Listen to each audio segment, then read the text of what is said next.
Estamos aqui para mais um episódio do O Podcast, Ways of Working Podcast, um podcast que trata maneiras de trabalho e a gente discute bastante sobre esses temas. Hoje a gente está com um tema muito legal aqui, que eu tenho falado, a gente tem ouvido bastante falar sobre ele, times de alta performance em empresas digitais em ascensão. Para falar sobre esse tema, a gente tem uma pessoa que é maravilhosa, está aqui com a gente hoje, que topou esse desafio, de imediato já agradeço essa pessoa, tenho uma super admiração, ele sabe disso, eu falo isso toda hora que eu encontro ele, e vou deixar ele se apresentar para vocês aí, gente. Boa noite, galera, já não sei mais se é boa noite, boa tarde, bom dia, enfim, o horário que você estiver vendo, bom isso aí.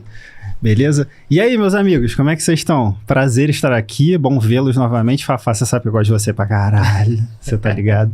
Meu amigo Antônio, tô com saudade das suas assistências no nosso futebol, hein? E eu tenho que entrar pro grupo de corrida de vocês aí, que eu tô precisado. Mas aí, pra galera que tá assistindo a gente, prazer, eu sou o Jonas Tomás, carioca, 36 anos, tentando umas experiências loucas aqui em São Paulo já tem uns 9 anos, e tentando entregar uns produtos por aí. E é o que a gente vai tentando fazer.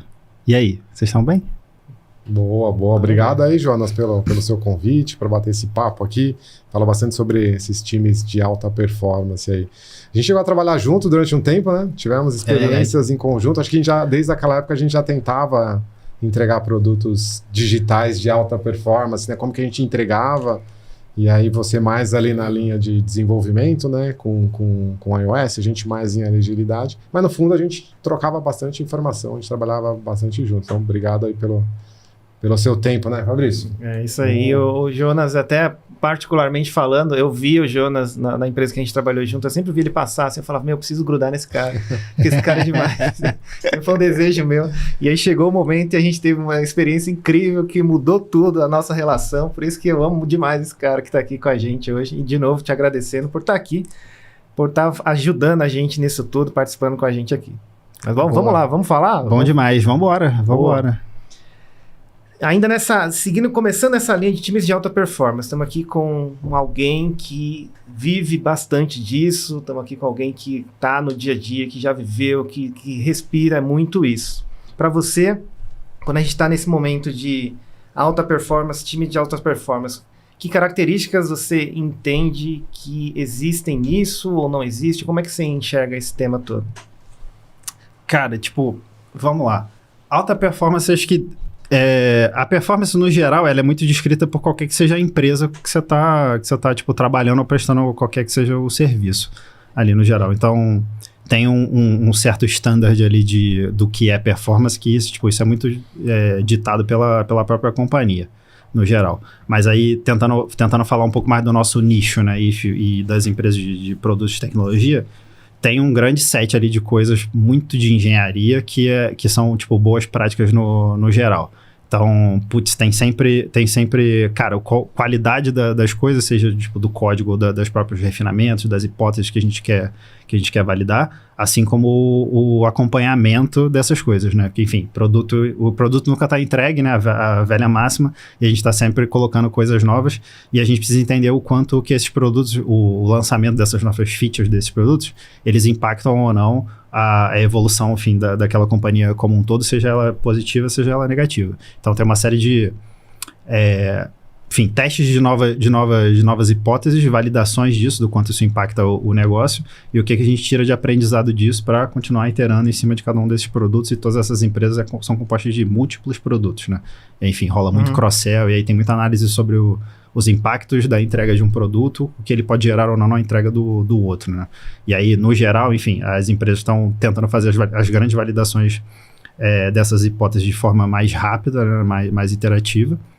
Você tem um feedback, mais curto sobre, e isso está diretamente atrelado o quanto essas empresas conseguem fazer que os seus respectivos times sejam performáticos, né? O quanto eles conseguem continuar gerando valor de cada vez, de forma cada vez mais eficiente, né? Então, diminuindo os custos do próprio time, diminuindo o conjunto de horas que aquele time leva para, enfim, entregar alguma coisa, ou até mesmo nas práticas que aqueles times adotam, no geral. Então, olhar performance assim como um todo, ela também não está só diretamente atrelada ao quanto aquele indivíduo performa, mas muito Legal. do como o grupo em que ele está inserido, como ele performa, e aí você vai aumentando a escala, né? Você vai tornando isso cada vez mais macro, que é aquela unidade de negócio, enfim, aquela grande área como um todo até a companhia. Então, é uma crescente escalada, assim, do... Você acabou citando alguns pontos, né? Você falou de qualidade, capacidade de aprendizado do time, né? Quanto que o time consegue aprender e evoluir. Tem uma questão também de eficiência, né? De conseguir fazer as coisas mais rápidas e evitar desperdício. Mas você acabou falando que tudo isso, né? Essa questão de teste, de hipótese, de validação, também é para você conseguir mexer o ponteiro, é você conseguir gerar um resultado no negócio. É isso. Com certeza. Porque às vezes não, né? A grande competição dos mercados como um todo é baixar os gastos e aumentar os lucros, né? Enfim, então melhorar o delta no geral. Então, uma forma de você, tipo, ganhar mais dinheiro é economizando dinheiro, né? Sim. Também.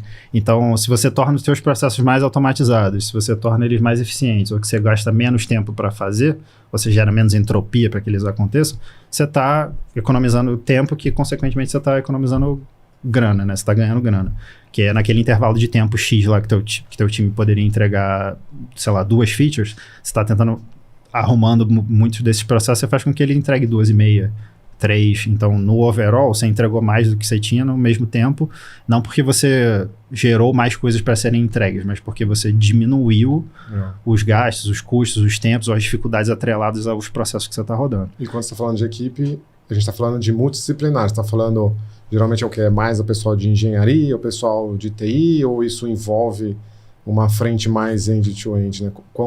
Hoje em dia, como você está trabalhando, quanto a essa multidisciplinariedade dos times hoje? Cara, eu acho que o processo de reflexão, ele é de todos, né? Eu acho que ele está em todos os papéis ali, né? Todas as capacidades que tem no time. Tipo, não basta só a engenharia começar a criar tipo, um monte de automações, por exemplo, para diminuir os tempos ou para facilitar, ou até mesmo, sei lá, você começa a criar um monte de biblioteca para não ter o retrabalho específico que acontece, enfim, e aí você vai aumentando essas escalas, né, para você diminuir o tempo que você precisa para fazer coisas super mundanas ali, super normais, para você gastar mais tempo na estratégia e tal. E aí isso faz com que você diminua esses tempos também. Mas isso não está só atrelado com a própria engenharia, né? Com o que a gente vai fazer para entregar aquele produto no final. Tem muito também sobre o acompanhamento dele, né? Tipo, uma vez entregue, o que está acontecendo. Tipo, eu estou passando por uma situação que é nova para mim, por exemplo, estando num time de produto, que é uma vez o produto entregue, e quando você tem, tipo, relações de parcerias com terceiros, por exemplo, imagina que você está, sei lá, você está trabalhando com a Amazon. E a Amazon tem o marketplace dela lá para vender os produtos de terceiros no final. Mas tem o serviço que ela presta lá de delivery para todo mundo. E aí, enfim, você é uma empresa nova, você vai participar daquele marketplace também, e você tem o seu serviço de entrega que leva lá até o depósito da Amazon, se for esse o caso. Vamos criar esse cenário hipotético. Tem uma parte da relação que é você conseguir estabelecer essa relação com os terceiros tanto de confiança, de análise enfim, working agreements ali no geral, como é que vocês vão trabalhar, como é que são os SLAs são definidos, o que acontece quando o teu serviço de entrega falha, e aí eu tenho que, a partir do meu serviço, tentar entrar em contato com o seu, enfim. Tentando criar essa analogia, tem muito do como a gente otimiza a interação com partes que possam estar externas, além dos processos próprios da engenharia, e olhando para o próprio time, assim, distribuindo entre as grandes funções que existem ali, sempre tem os pontos de melhoria, né?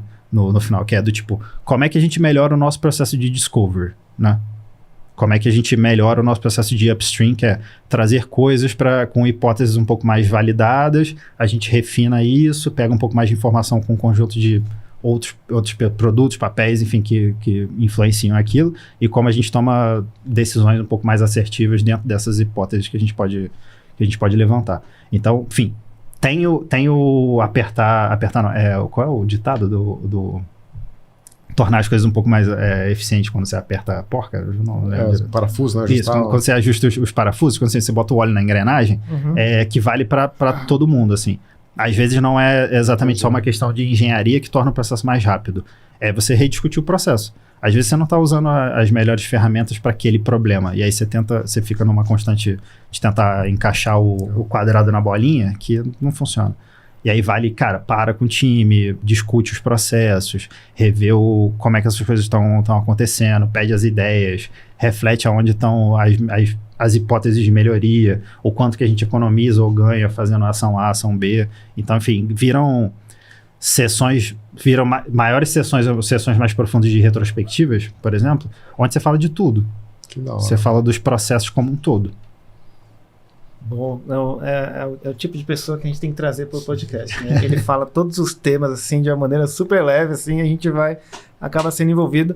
Mas você falou um negócio super importante que eu anotei aqui, que é a questão de qualidade, que está atrelada a tudo. Uhum. Queria uma opinião tua sobre isso também, assim.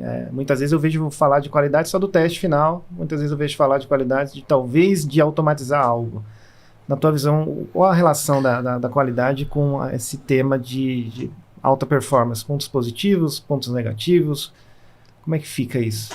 Cara, essa conversa é profunda porque eu tenho dificuldade de desconectar o tema do qualidade, tempo e escopo, quando a gente está falando de entregas de qualquer produto. Então, aquele triângulo mágico, né, que a gente sempre discutiu. Isso é uma questão. E a outra é sobre o falar de qualidade, mas tratando isso como um senso de responsabilidade global de todo mundo que está atrelado com aquele produto. Que é do tipo, todas as pessoas do time são responsáveis por aquela entrega.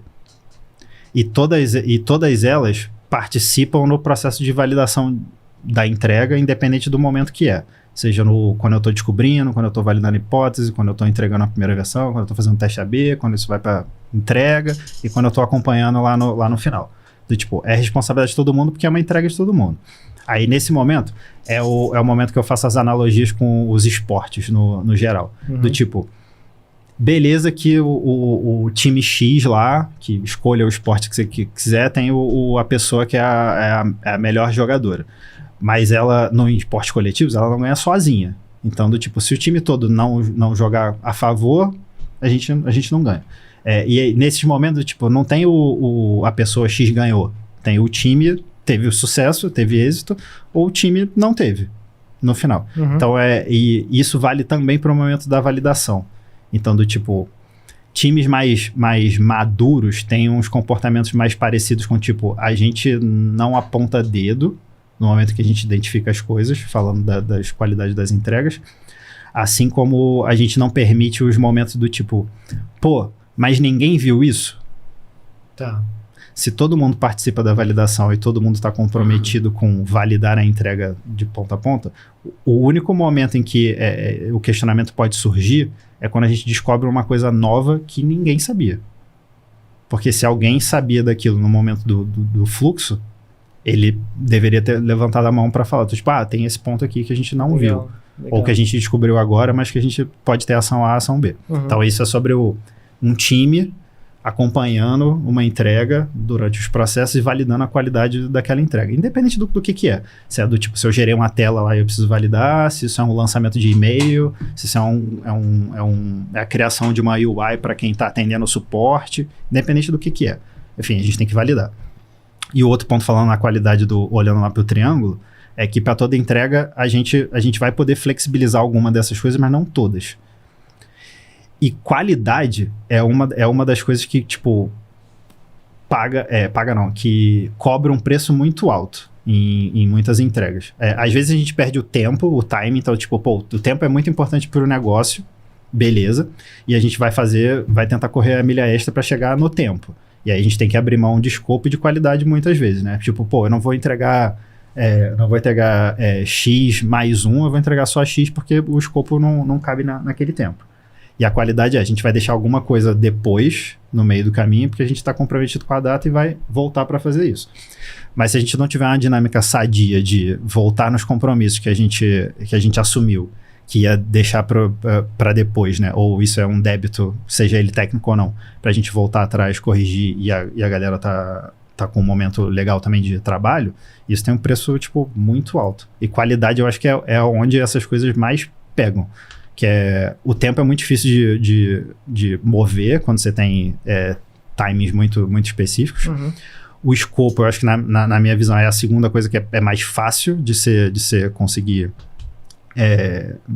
ter alguma maleabilidade ali. Agora, a qualidade ela... Acho que no lançamento ela vai parecer meio transparente, isso não vai gerar um impacto tão grande para o produto, mas no D+1, aí isso tem um preço, tipo, muito grande. Porque a gente deixa de fazer algumas validações, a gente deixa de dar um suporte legal para operações no geral, e isso vira uma bola de neve, né? Porque imagina que, pô, tu vai entregar um produto que é nacional agora, e você se comprometeu junto com a companhia para atingir a data, em não fazer uma dinâmica mais restritiva com a operação, para fazer a validação de algumas informações ou para entregar um determinado produto. O D+1, se isso tem sucesso, você gerou um buzz muito grande na tua operação, então você está atendendo muita coisa. Quanto maior esse volume, maior é a porcentagem de coisas que vão dar errado por qualquer que seja o motivo. E você pode não ter dimensionado o time de pessoas que vai prestar o suporte para isso, para aquele nível de demanda. E aí você gera um efeito bola de neve em cadeia de ter que pedir ajuda de mais gente, de ter que voltar, de eventualmente ter que parar uma entrega de um produto, tirar do ar rapidinho, que você precisa de mais 1 ou 2 dias para ajeitar alguma coisa, voltar com ele. Então, a qualidade é muito nociva, assim, pro produto, mas ela é um risco combinado, assim. Em vários momentos ele é um risco controlado. Quando você falou de qualidade, me parece que tem que ter muita maturidade para ter essas duas discussões que você falou. A primeira discussão de qualidade no sentido de, poxa, deu um problema porque que ninguém viu, né? É uma questão até cultural, e a gente tem que ter conversas francas, né? Colocar um elefante na mesa para conversar realmente e se melhorar. E desse segundo ponto também de transparência do tipo, para atingir um objetivo do negócio, seja ele através no tempo, seja através no escopo, a gente vai abrir mão momentaneamente da qualidade, mas tem que ter uma transparência grande dessa restrição que você está abrindo, porque isso pode gerar um efeito colateral negativo. Como que você vê a maturidade dos times?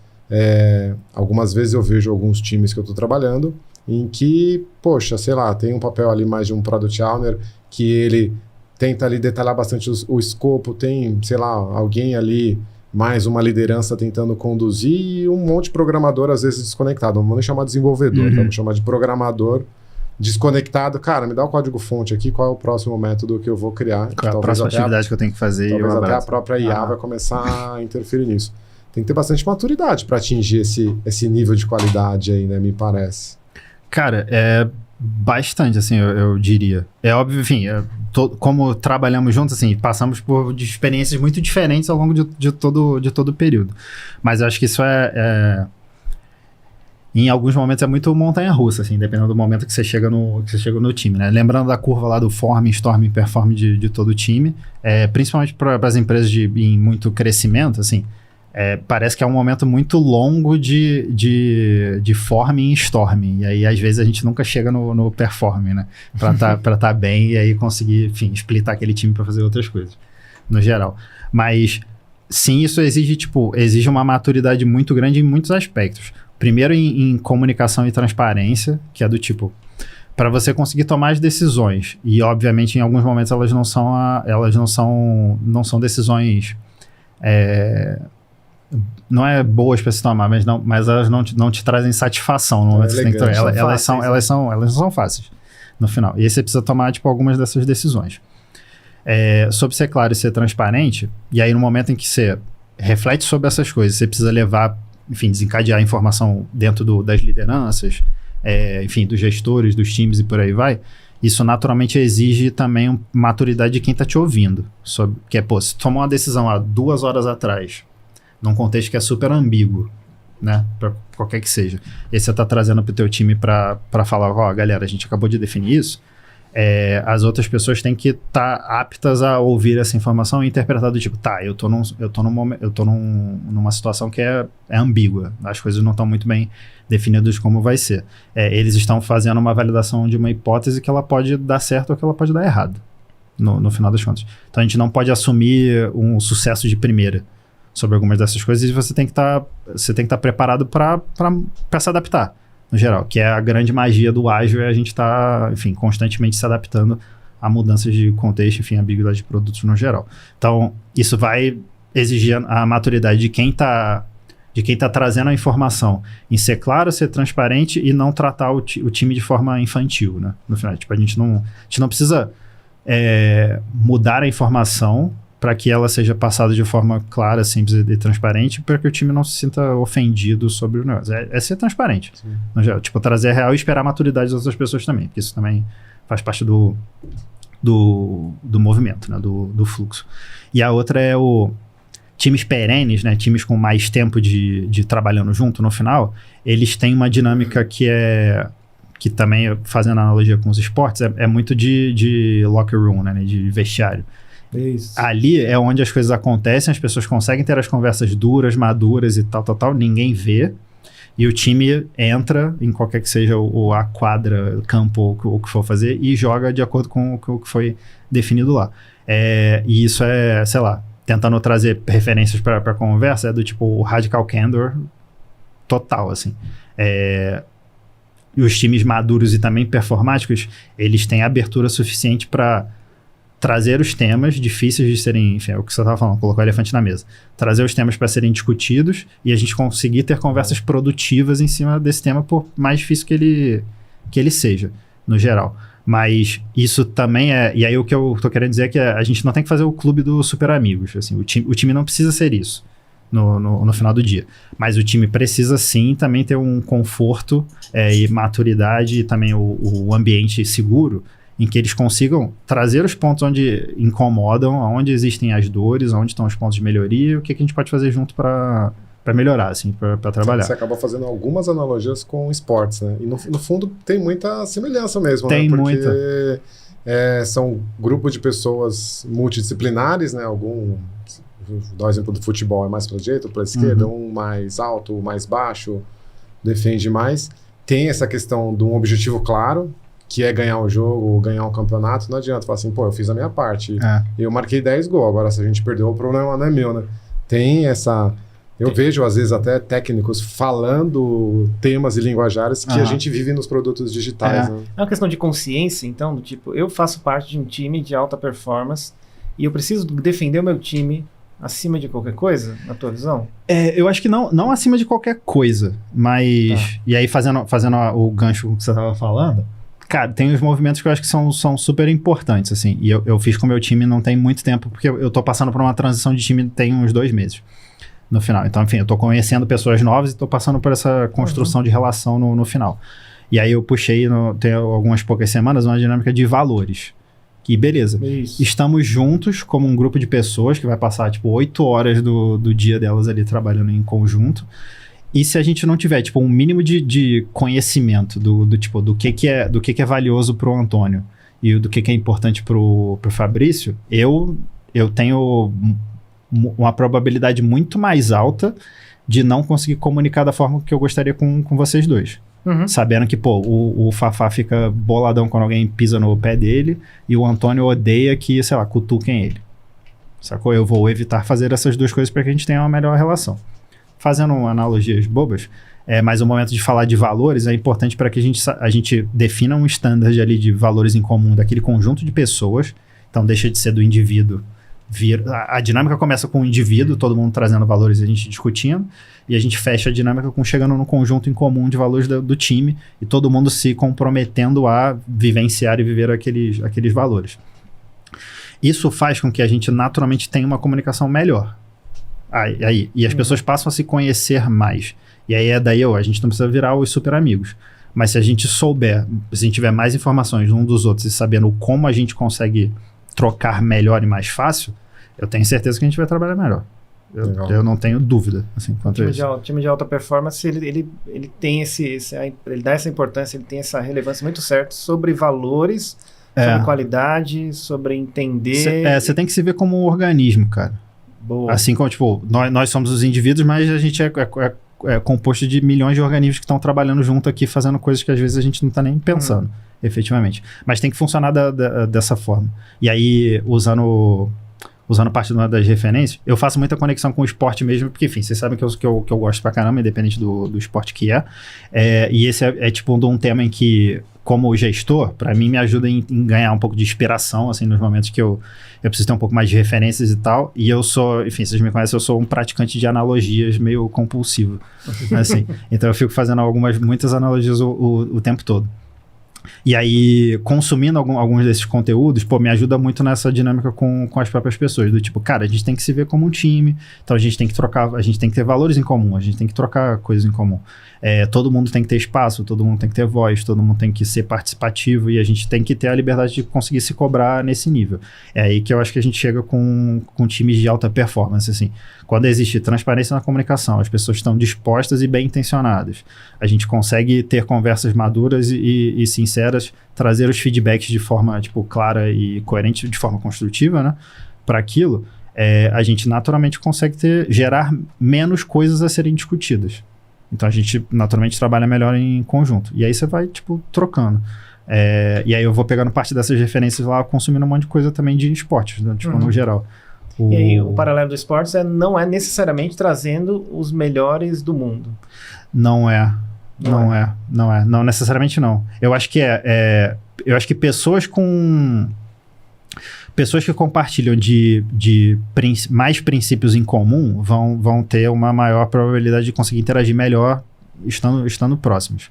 É óbvio que os conhecimentos técnicos em específico, eles são muito importantes, porque são coisas que vão ajudar a gente no dia a dia, que é do tipo, fazendo analogia com o esporte de novo, não dá para contratar ou fazer a promoção de um atleta da base para um atleta profissional se ele não conseguir, sei lá, acertar se for no futebol, um passe de 2 metros, se for no basquete, se ele não conseguir dar um passe de 3 metros de um lado para o outro da quadra ou qualquer outra analogia de esporte. A gente precisa de algumas questões técnicas, mas o técnico necessariamente não é que é o mais fácil para se desenvolver, mas ele é um dos que tem menos fricção para desenvolvimento. Agora, os soft skills ali, os princípios e o como interagir ou lidar com as pessoas, isso leva mais tempo no final. Então, eu acho que isso é mais difícil. Legal. E agora entrando um pouco mais, né, nessa questão de orquestração de time. Como que funciona isso? Tuas experiências, a própria questão do que você citou, né, do ágil, nisso tudo. O que é? Como é que funciona o ágil? Um time de alta performance existe? Não existe? Tem alguém? Não tem alguém? Como é que funciona isso? Tá. Cara, tentando olhar isso de trás para frente. De trás para frente não, de antes para agora. Porque, enfim, vivemos momentos diferentes nas nossas respectivas empresas também. Então, a gente começou a trabalhar junto e existiu o papel, né, dentro dos times. E, sempre foi figura muito importante, assim, do agilista dentro dos times em, cara, ajudar a gente a estabelecer os processos, a coordenar, a manter a comunicação, a validar as nossas interações, seja ele das entregas, seja dos comportamentos do time, enfim, e assim por diante. Então, isso é muito da figura, imaginando que isso é uma grande orquestra, que é o cara que está ajudando a gente a manter o ritmo, né, no final. O que, é muito importante. Mas eu entendi que os negócios começaram a entender o papel um pouco como... Tipo, o valor atrelado, ele é alto, mas é difícil de gerar, de visualizar ou materializar o artefato gerado, né? Daquela interação, enfim, daquele trabalho em si. Então, o que eu vi, eu percebi de movimentos do mercado quanto a isso o papel ou a função, ela tá mais diluída entre outros papéis, no geral. E aí, conversando assim também com outros amigos de outras empresas, o comportamento me parece ser bem parecido. Então, a responsabilidade assim, do papel da agilidade, ela tá meio diluída dentro do time. Às vezes, ela fica concentrada em figuras muito específicas, que pode ser o technical manager daquele time, ou PM, PO, enfim, qualquer que seja essa figura um pouco mais com cara de liderança ou de gestor do time. Então, as responsabilidades recaem sobre ele. E para times com, enfim, mais perenes ou com mais maturidade, isso acaba virando um modus operandi do time como um todo. Então, tipo, todo mundo se torna responsável no final. Então, eu acho que o negócio como um todo meio que diluiu as atividades em outros papéis para, enfim, diminuir o número de pessoas e, enfim, e dar uma pulverizada também. Também na questão da grana, né? Enfim, é um jeito, né, também de você mitigar papéis, entendendo que eles podem ser fatiados entre outros papéis. A responsabilidade pode ser fatiada entre outros papéis. Acho que esse foi o movimento que aconteceu em várias empresas, no geral. E aí eu acho que você chegando numa dessas empresas e tendo alguma vivência de mercado quanto a isso, é um negócio que não é tão... Talvez não seja tão difícil de você começar a desenvolver, praticar e ficar bom nisso, assim, no final. Mas quando você não teve a primeira experiência, às vezes acho que pode causar a sensação do tipo... Para quem que eu peço essa ajuda, né? Por exemplo, remoção de impedimento. Ela tem que continuar acontecendo, independente do papel ou não. Isso fica muito mais diluído entre todo mundo. Eu entendo que sim. Fica, tipo, muito mais diluído entre alguns papéis. Dependendo do que for o impedimento, tá mais claro quem são os papéis mais próximos que podem desbloquear ou não, tipo, no final. Tipo, meu caso, como Tech Manager, eu tenho que tentar desbloquear meu time, principalmente como a gente estabelece relações com times externos, né? Com times de fora, sejam eles de dentro ou de fora da empresa. E aí, às vezes, tem muita coisa nessa que fica, tipo, parada, né? Então, a minha principal ação ali de desbloqueio, né, do time, é conseguir fazer com que a bola que estava com a gente passe a estar com outro time que eles estão dando prioridade para isso, depois a gente pega de volta, para que a gente não esteja em dívida no final. Então é meio que o mesmo mindset, assim, para tudo. E com as pessoas também entendendo o momento de cada um, assim, tipo, putz, cara, eu não tenho tanta informação sobre a prática X ou sobre a tecnologia Y, tá? Beleza, como é que a gente se planeja para desenvolver esse conhecimento no time? Quem são as referências? Como é que a gente pode ajudar? Como que a gente discute rotina para colocar essa prática no meio da rotina, que isso possa fazer parte do teu dia a dia e não que você tenha que fazer isso pós-trabalho e por aí vai. Então, enfim, depende muito do que é o bloqueio, para quem é, né, se é um indivíduo ou para o time, e isso fica, enfim, parte dessas responsabilidades ficam diluídas. Mas acho que é isso, assim, como o papel não está lá, o espaço vai ter que ser preenchido por alguém no meio desse caminho, e tem, naturalmente, com o passar do tempo, eu acho que as pessoas do time também ficam um pouco mais maduras quanto a entender essas coisas. E aí, às vezes, tipo, eu muitas vezes não preciso me voluntariar tipo, vou tirar esse bloqueio, porque alguém já falou. Que é tipo, vou ajudar ali, beleza. Mas então é certo entender que para times de alta performance, saber mais sobre métodos, práticas, processos é muito importante, necessário para que você possa fazer parte e ter a consciência do todo. Eu acho que é muito importante, assim, usando outras, tipo, referências, um dos meus managers há pouco tempo atrás também me deu a indicação de um livro para ler que chama Range, que ele fala sobre generalistas, né, no final. E calhou muito pro meu momento, porque, enfim, o meu background sendo todo de mobile, eu chego numa empresa nova e eu tô totalmente fora da minha zona de conforto. E aí, eu comecei a refletir em outros momentos da minha carreira em que eu passei, principalmente quando eu comecei a trabalhar com mobile, porque eu vim de DevOps. Então, tipo, tinha basicamente zero interação com UI e passei a ter. Mas eu consegui levar várias práticas, principalmente de automação das coisas, em que eu praticava muito em DevOps, para o momento em que eu estava desenvolvendo as coisas de UI. Então, tipo, automatizar, criar lib e por aí vai. Uhum. Então, eu acho que a mesma analogia a gente consegue fazer para a prática. Então, tipo, agilidade é mais um tema, um contexto que é marginal à prática específica de qualquer um, mas que naturalmente agrega muito no processo. Eu acho que principalmente para conseguir fazer as leituras dos momentos. Legal. Que é do tipo, em que momento que a gente está? A gente está formando time, a gente está entrando em atrito, a gente está a gente precisa refletir sobre as nossas entregas e como a gente melhora, a gente precisa resolver os conflitos internos que naturalmente todos os times fazem, como a gente consegue botar as pessoas para conversar, enfim, ter um pouco da troca, como a gente consegue fazer com que as conversas que não estão acontecendo, mas que ficam claras para todo mundo que isso vai acontecer, aconteçam no final. Além de, cara, ficar olhando para o próprio processo no final. É importante, tipo, ter a figura que diz ali quando eles precisam acontecer.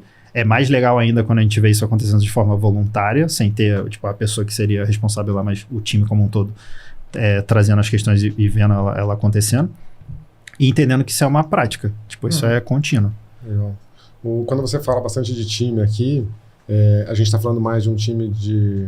Acho que você deve ter tido várias experiências, né? Mas pelo que eu entendi, é mais um time de produto, né? Onde está mais ligado a alguma entrega de uma feature end-to-end. Como é a composição desse time na experiência que você está agora? Ela é mais end-to-end, envolve até pessoas da área de negócio, junto com tecnologia, junto com outras áreas, não sei, eventualmente até marketing, CRM, coisas do tipo? Ou a gente está falando de time mais ali dentro do âmbito da tecnologia, né? Então, onde eu coloco o cara de qualidade. Como que está essa composição de time nas últimas experiências que você teve? Quão end-to-end é? Boa. Cara, composições de time, assim, sempre variaram muito, assim, ao longo da carreira, no final das contas. Alguns papéis, assim, sempre tiveram muitos presentes, outros não, e aí depende muito da composição do time. Enfim, tem time que, sei lá, falando de times de plataforma, muitas vezes esses times não constroem UI, em algumas vezes. Então é difícil de você ter a presença, sei lá, de um designer ou de alguém de experiência no final, estando ali, porque é um produto muito de engenharia, alguma coisa do tipo. Ao contrário do produtos finais, mas que tenham uma conexão direta com interfaces, né? Se eu tenho, sei lá, eu trabalho numa empresa que tem um app que naturalmente está criando features ali, e isso engloba ter novas telas ali acontecendo. É esperado que esse time tenha uma composição talvez um pouco maior, porque a gente está falando de coisas que são para usuários finais, são para clientes finais, né? Podem ter ou não interações com essas empresas parceiras, podem ter ou não interações com outras áreas dentro da própria companhia. Enfim, imagina que se o teu time é um time de produto e você está entregando uma feature, mas que ela não faz parte do seu produto, mas você está dentro de uma working force ali para tentar atingir a data que não é sua, especificamente. Então, você tem uma outra dependência, tipo, acontecendo ali, porque você está entregando um produto que não é teu. E que você vai fazer a entrega dele, mas você não vai fazer o acompanhamento dele em produção, no final. E tal. Então, a relação da construção dos times, ela é muito diferente, dependendo muito da ocasião. Mas aí, falando do time, eu acho que dos times de produto, onde eu percebo um contato maior do desenvolvimento todo, que é da concepção do produto, desenvolvimento, entrega, enfim, acompanhamento e tal. O time ser multidisciplinar é muito importante. Porque a gente traz visões muito diferentes para cada um desses contextos. E é muito maneiro os momentos em que a gente está discutindo. Por exemplo, para alguém do time que acompanha as pessoas que fazem o suporte no final para os nossos clientes, né? Que é quem, tipo, sei lá, atende o chamado, o telefone. Depois que lançou a feature, imagina que você teve algum problema, alguém entrou em comunicação, seja por telefone, chat, enfim, o que quer que seja. E a gente também, como time de produto, também presta algum suporte para esse time. Porque imagina que eles estão lá e eles estão atendendo esse cliente. Eles podem ter ferramentas que foram criadas pela companhia para que eles tenham uma maior velocidade ou para que eles possam ter mais informações sobre o problema que aquele cliente está tendo. Isso conecta diretamente com o produto que você entregou. Do tipo, você precisa pensar também como vai ser a experiência da pessoa da sua companhia que vai estar trabalhando no atendimento direto. Tipo, ele vai ter a informação daquele produto suficiente? Ele vai ter, tipo, onde procurar ou não? Qual é a forma fácil da gente resolver isso? E aí a gente faz o loop de volta, pegando todas essas informações, que é do tipo, pô, como é que tá a percepção daquela entrega pelos comentários das lojas, pelo trending topics do Twitter, do número ou nível de reclamações que estão acontecendo, tipo, no atendimento. Como é que a gente faz para refletir sobre esse processo todo e ir melhorando a vida de todo mundo ao longo do caminho, né? Que é do tipo, a gente pode criar ferramentas que geram informação mais rápido, ou que conectam o cancelamento da coisa X que está atrelado ao pacote Y que você comprou junto. A gente tem que refletir sobre um monte dessas coisas.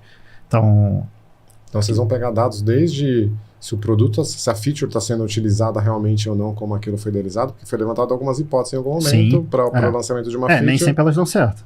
Porque, será que está sendo utilizado, não está sendo utilizado? E até se está tendo... Como que está o atendimento das pessoas, as pessoas internas da empresa estão... Também. Também. Porque pensa só, o custo para uma empresa, para esse nível de atendimento, tipo, ele é muito alto. São pessoas dedicadas ali ao tempo de, cara, tô ali respondendo mensagens ou entendendo os problemas dos meus respectivos clientes. Se você lança, tipo, um produto que, independente do porquê, ele gera um aumento dessa curva, tipo, muito maior, você tá desmobilizando pessoas de outras áreas, você tá tendo que fazer contratação de emergência para esse nível de coisa, e você tá aumentando a dificuldade da tua operação. O time que tá atendendo essas coisas vai ter que voltar e olhar para olhar para muitas coisas que eles desenvolveram, eventualmente refazer algumas, ou melhorá-las no final, e você pode estar perdendo a oportunidade de entregar alguma outra coisa.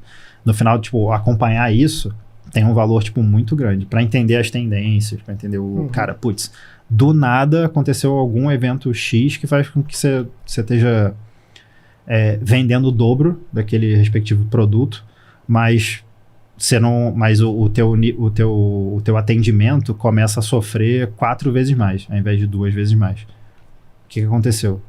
Tu não projetou o teu produto para aquela escala, ou para aquele crescimento naquele tempo. Enfim, tem um monte de reflexão de volta, que não tá, tipo, diretamente atrelado só beleza, vamos repensar tudo que a gente fez, ou como a gente melhora. O time de alta performance, então, ele tá ligado em tudo que acontece sobre as coisas que ele faz, que ele produz, que ele ajuda para a organização.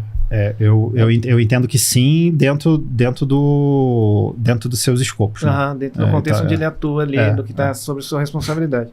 Eu acho que sim. Eu acho que é um paralelo do tratar esses times, acho que principalmente com essa ótica de times de produto, eles são as mini empresas. Mini empresas. Eles são responsáveis por reportar os gastos, por reportar as evoluções, se a gente está ou não atingindo os números, enfim, os ponteiros que a gente queria mexer ou não. E aí a relação com as áreas, TI, negócio, engenharia, produtos, passam a ser como se fossem um stakeholders desse time de alta performance? Porque muitas vezes a gente vê, e a gente está conversando com muitas pessoas, sempre tem TI, negócio e mais duas, marketing, RH, são áreas que estão mais, cada uma autocontida, tentando colaborar com a empresa, mas tem os momentos que eles estão vivendo. O que a gente está trazendo aqui é uma abordagem diferente, né? Onde a gente tem consciência, a gente tem valores, a gente tem pessoas nos lugares certos, fazendo as coisas certas, entendendo, e a partir disso, tratando áreas dentro da organização como stakeholders ou como grupos que precisam ser consultados, gerenciados de alguma maneira, tipo, essa área está contente com o nosso trabalho, é isso, assim, como é que é? Eu acho que você precisa tratar todas as áreas como stakeholders, assim, no final, não é... O teu stakeholder como um time de produto no final não é só o time de negócios. Tá. É do tipo, a gente obviamente a gente tem que tentar fazer o máximo possível para fazer o ponteiro mexer. Mas não é só sobre ganhar mais grana no final. Enfim, como eu estava falando um pouquinho antes com vocês, tipo, às vezes o ganho está em enxugar algumas coisas. E não em ganhar mais. E aí depende muito. Mas, enfim, em resumo, o negócio no final vai querer ser sempre mais lucrativo, porque é assim que a gente ganha mais grana dos acionistas e a máquina continua girando no final. Mas eu não consigo ver uma dinâmica funcionando, tipo, legal, onde todas essas áreas não conseguem conversar efetivamente. E fazer algumas trocas. Porque às vezes a gente vai ter que priorizar a entrega de engenharia, porque ela vai fazer com que a gente ande um pouquinho mais lento agora, mas que a gente ande mais rápido na frente. Então, enfim, é um trade-off de não vou fazer tantas entregas de feature, porque eu preciso melhorar a máquina onde tudo opera. Às vezes a gente vai precisar, tipo, entregar o produto porque precisa do prazo, enfim, e essas conversas todas precisam acontecer no final. Mas é muito difícil de você estabelecer uma relação onde não tem uma relação meio ali de ataque e defesa ou de espada e escudo acontecendo quando você tipo, não entende e você também não se importa com o outro lado. Tipo, com quem tá te pedindo alguma coisa ou de você demandando, tipo, alguma coisa. Quando tipo, você não consegue ter uma troca legal nisso, Aí vira muito pastelaria, né? Fica a sensação de pastelaria, porque tem sempre alguém pedindo e você, às vezes falta massa, às vezes falta recheio, e aí você não consegue fazer no final. E aí, nisso, eu acho que essas conversas precisam acontecer em todas as esferas e dentro de todas as áreas, principalmente para estabelecer, tipo, vocabulário em comum, assim. A gente precisa entender do que a gente está falando. Porque se eu começar a falar togolês aqui, eu tenho certeza que vocês não vão entender e a gente não vai ter comunicação. E eu também não vou entender porque eu também não falo togolês, mas é um exemplo maravilhoso que eu gosto de dar. Então, pô, a gente precisa ter um vocabulário em comum, a gente precisa comunicar. Como grandes áreas, a gente precisa entender os interesses. Que é do tipo, pô, o negócio precisa fazer mais dinheiro. Beleza, mas por onde? Como? Como é que a gente viabiliza isso? Posso te dar uma alternativa? Posso te dar uma ideia?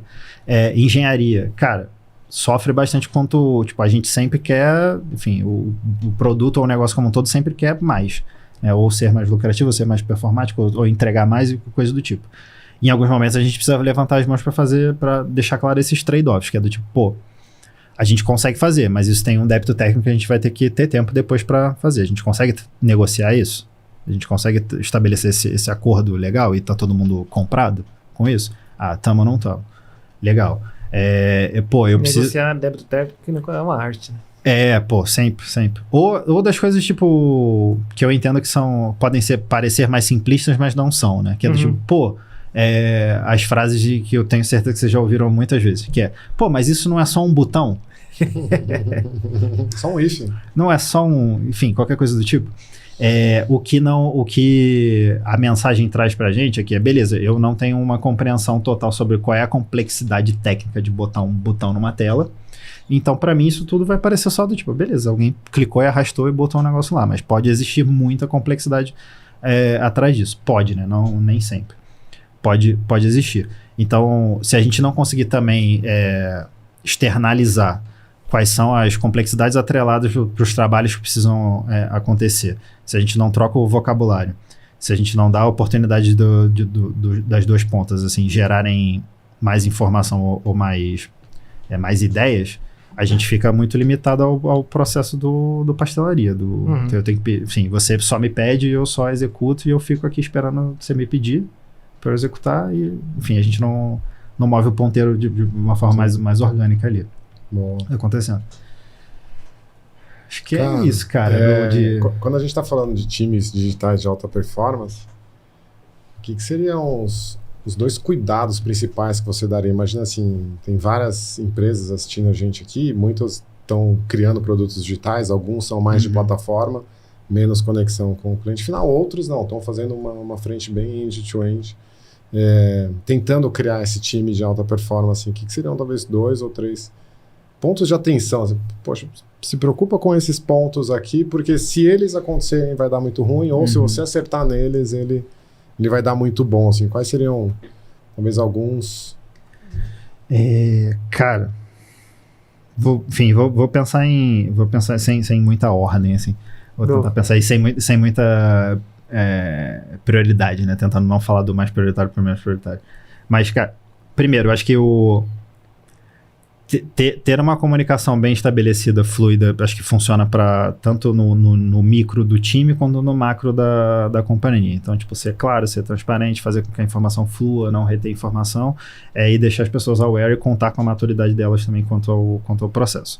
Beleza, acho que isso é fundamental para qualquer... Se não se comunicar, se a comunicação tiver ruído, se a comunicação tiver problema, se não for transparente, isso vai minar de alguma forma. Vai. Você vai chegar nos piores casos, por exemplo, de tipo, seu time sabe há um mês que aquela expectativa que está setada, ela é irreal. E ninguém falou. Quase nunca acontece, né? E continua fazendo. Tipo, isso é irreal, gente.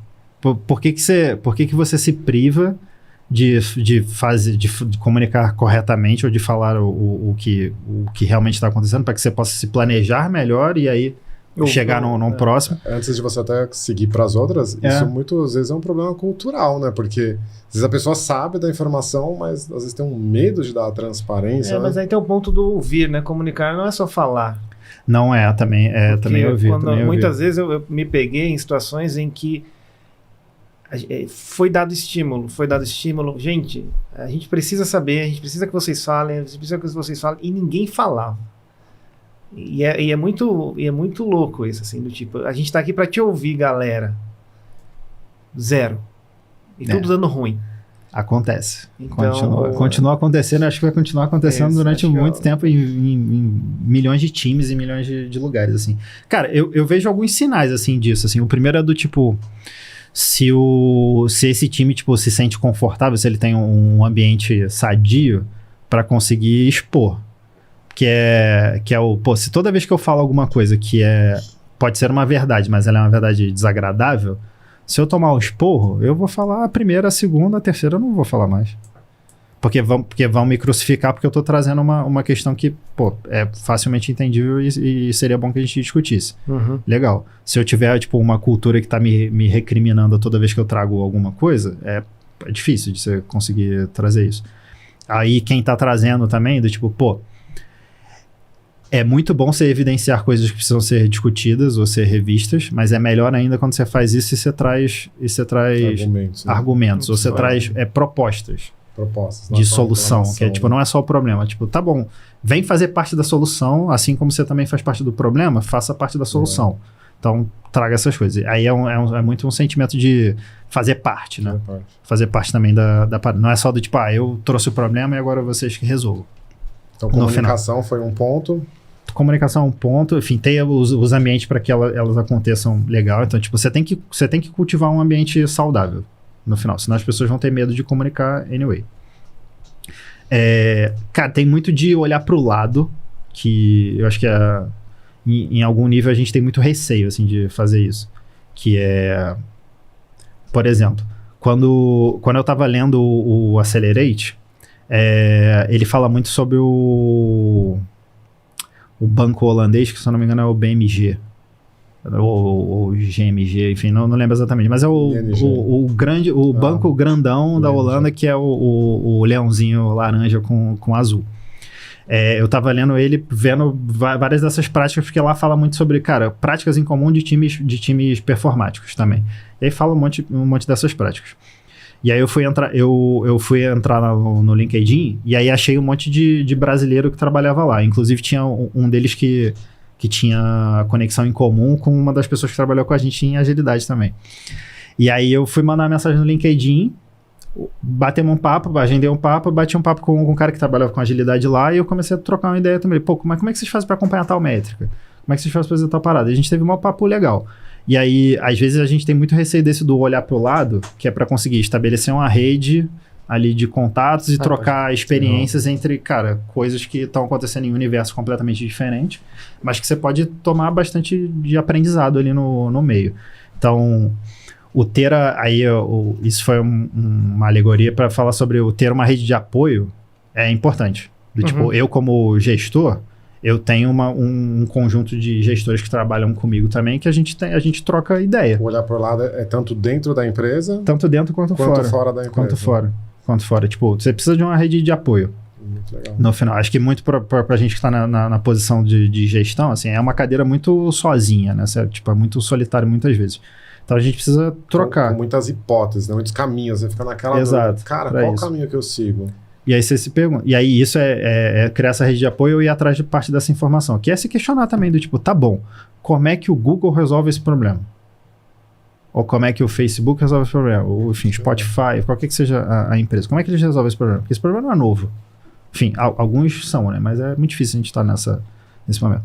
Mas são problemas já vividos em algum momento por alguém. Exato. E aí, tipo, beleza, como é que é isso? E aí, por último, que talvez seja o mais importante deles, por último não, vou falar de um antes.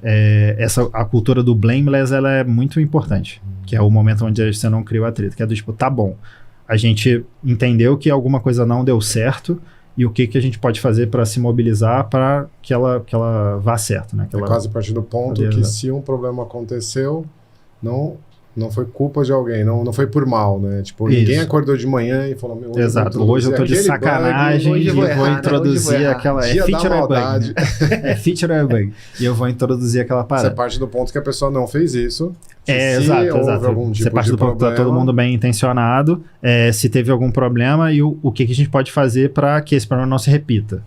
Para que a gente esteja mais preparado para cenários que sejam próximos e o que a gente tira de aprendizado disso. Muitas empresas chamam o processo como um todo como pós-mortem, né? Então, tipo, aconteceu alguma coisa e a gente vai avaliar os impactos disso pós-solucionado, né? Então, isso é uma das paradas que eu acho que é o que mais gera valor ao longo do tempo para o crescimento da empresa como um todo. Cara, você Ter uma rotina de ficar olhando para as coisas que aconteceram no passado e refletindo sobre como a gente pode fazer para que elas não aconteçam de novo. Você falando, eu até lembrei de uma situação onde deu um problema e a camada executiva no próximo momento ficou perguntando quem foi, qual o nome. Então, queira ou não queira, essa cultura de busca por culpados faz automaticamente que, eu não tenho que ser transparente, eu não tenho que ser transparente. Pelo contrário, né? Eu vou falar assim, não, cara, eu acho que foi a culpa do Eu não Fafá vou falar aqui. nada, eu não vou falar nada, eu vou me omitir, eu vou ficar omisso. Automaticamente vira uma bola de neve negativa. Se há abertura pra gente demonstrar o problema e corrigir o problema, a produtividade, a velocidade de correção, a entrega de valor é muito maior, me parece. É muito, cara, é muito. É você ficar olhando para trás, né? Você analisar o passado, mas que obviamente vai te fazer refletir bastante pro futuro, né? Então, pô, essa dinâmica em si é uma dinâmica que tem muito aprendizado, assim. Isso Legal. tem muito. Voltar atrás nas coisas que aconteceram e refletir do porquê que elas aconteceram. Do tipo, por quê? E é uma sequência infinita de porquês, né? Mas tal coisa aconteceu tal hora, mas por quê? Porque tal coisa aconteceu não sei o quê, mas por quê? E aí você vai voltando. E isso tem muita informação, dependendo da escala do teu produto, tem muita informação para muita área, para muito time, porque, enfim, é um grande organismo gigante acontecendo, né? Às vezes o que te gera um impacto, ele é só um grande conjunto de coisas que aconteceram em vários lugares e que vira o efeito bola de neve. O Fafá vai me matar aqui, mas só rapidinho. Então me parece que é um pouco muito soft, né? Porque a gente falou de comunicação, a gente falou de ter a capacidade de olhar para o lado, a gente falou dessa questão desse ambiente de não busca por culpado, né? Tudo isso não tá ligado muito ao hard, da capacidade técnica, tá muito ligado numa composição de time. Interessante, né? Que se isso não acontecer, provavelmente vai dar ruim, a gente vai ter um desperdício bem grande ali na criação do produto digital, né? Eu entendo que sim. De alta performance, né? De alta performance. O técnico é importante, é óbvio, assim, não vou ser leviano em dizer que não. Óbvio que o técnico é importante. Mas você consegue fazer times, extraordinários com pessoas ordinárias. Sim. Porque elas, como um grupo, elas funcionam melhor do que o time dos superdotados que, em algum nível, não conseguem interagir. Legal. Ali. A gente tá chegando no final do nosso papo aqui. Já, passa rápido. Pô, isso foi muito bom. Mas a gente tem um último momento. Isso aqui foi bom pra caramba. Fala lá. Já falei, isso aqui foi muito bom. Mas a gente tem um último momento aqui, que até é um breve momento, do momento WoW, que é o WoW, além do Ways of Working, do WoW desse papo que a gente teve. Cada um dos três aqui pode, na medida que quiser, trazer um momento WoW. Não sei se alguém tem interesse de começar, senão eu começo. Manda bala. Pô, o meu momento WoW aqui, cara, foi quando você trouxe o tema do entender e monitorar as áreas dentro de uma empresa como um stakeholder. Saber e se relacionar bem com elas, entender que isso faz parte muito importante do trabalho do time como um todo, não de uma pessoa. Muitas vezes eu vejo que, o PO tá indo lá, ele que conversa com a área de negócio. Só ele faz isso. Estou entendendo aqui que um time de alta performance, o time todo se preocupa em como a organização está vendo ele e como ele está sendo visto pelo todo, como ele colabora com o todo. Desde idealizar até um monitoramento em produção para saber se a pessoa que está abrindo o chamado consegue efetivamente entender se isso é um problema ou não. Daí para mim foi maravilhoso aqui. É sobre ter menos barreiras nas comunicações assim, entre todas essas áreas. Tipo, todo mundo poderia, né, ter o acesso facilitado ou livre falar ou navegar entre todas essas áreas, né? E aí isso não fica na responsabilidade de uma pessoa, né? Fica de todo mundo. Eu não sei se o Joninha vai ter momento ou porque ele que falou aqui pra gente, compartilhou, mas pra mim foi muito interessante essa questão da rede de apoio, do olhar pro lado. Porque hoje eu toco uma empresa, né? Sou sócio de uma empresa e o que a gente busca é conselheiros, né? Então a gente vai se munindo de conselhos porque ele traz visões diferentes para que a gente possa... Cadeiras solitárias. Assim, puta, pra onde que eu vou agora? Vou pra direita, vou pra esquerda, são muitas hipóteses. E por que não a gente levar esse mesmo conceito para dentro das outras áreas, né? Faz muito sentido a gente conseguir ali para um tech manager, para um cara de produto, para um cara de agilidade, seja o que for, ter a rede de apoio para conseguir atingir o máximo de performance dele. Porque se cada indivíduo aumentar ali a sua performance, melhorar a sua comunicação, tirar as suas pedras, automaticamente o todo ganha. Assim, para mim fez bastante sentido levar esse cenário para os times. Bom. Boa. Eu gosto muito dessa ideia. E não só para os managers, assim, no geral. Acho que vale para todo mundo. Você tem muito aprendizado para trocar com quem está fazendo, tipo, basicamente a mesma prática que você, né? Porque você vai ver jeitos minimamente diferentes, ou você vai ver a mesma coisa acontecendo de forma diferente em times que são diferentes, né? Eu estou tentando fazer a mesma prática, mas pela natureza dos times serem diferentes, eu vou ter um output diferente dela acontecendo ali. E essa rede de apoio, é importante pra caramba, cara. E o quanto a gente esquece dela no profissional, né? Isso. Ali. E, muito bom. Bom. O meu momento WoW. Cara, acho que o meu momento WoW foi chegar junto com vocês não sei se na conclusão, ou pelo menos na reflexão, de que esses times de alta performance, eles não são necessariamente baseados em pessoas tecnicamente extraordinárias. Que eu acho que não necessariamente é o que faz do time. Um time de alta performance pode fazer as pessoas, mas não necessariamente... Fazendo analogia com o esporte, né? Vou pegar ali o futebol. Se o cara não souber tecnicamente como chutar a bola ou como defender, dificilmente você vai ter um time de alta performance. Mas o fato dele ser bom tecnicamente não indica que a gente tem um time de alta performance. Exatamente. Ele é um dos fatores, né? Exatamente. Mas deve ter outros 38 ali. Usando isso como analogia, se a gente tira todas as pessoas que são extraordinárias de posição, eu tenho certeza que esse time não vai ser performático. É um time composto de várias pessoas extraordinárias, mas se você tira todo mundo de posição... Eu tenho pouca fé de que ele vai ser performático. Põe o Messi no gol. Eu gostaria. Eu gostaria. Que ia ser interessante também. Um gol a gol entre os dois ia ser maravilhoso. Então, mas ia ser muito bom. Acho que é isso. Jonas, te agradecer de novo. Eu que agradeço. Demais na abertura, mas te agradecer a participação. Acho que merece tudo isso, viu? Merece muito. Eu agradeço de antemão o convite, porque isso aqui vai ser legal pra caramba. Boa, obrigado demais. Tenho que te agradecer todo o apoio aqui agora e em tudo que a gente tá fazendo, que você tem apoiado a gente pra caramba. Obrigado. Isso. No que eu puder ajudar, contem comigo dentro das minhas limitações como um bom ser humaninho. Boa, só de assistência no futebol já tá ajudando a gente muito. Você sabe que esse é o que eu gosto mais, né? Mais do que o gol, a assistência tem o seu prazer. Eu gosto muito. Fechado. Obrigado, Jonas. Você quer dar um recado final aí pra galera? Eu que agradeço. Bom, obrigado pelo convite de novo. Foi, cara, muito bom estar aqui com vocês. Já tinha assistido de bastidores uma outra gravação que foi, tipo, muito legal. Eu tinha feito o pedido especial pro Fafá. Foi muito bom estar aqui trocando essa ideia com vocês. Você sabe que eu gosto de vocês pra caramba. Sinto falta de vocês lá no futebol também. O Antônio dando os passes e o Fafá passando para recebê-los, que é uma visão maravilhosa.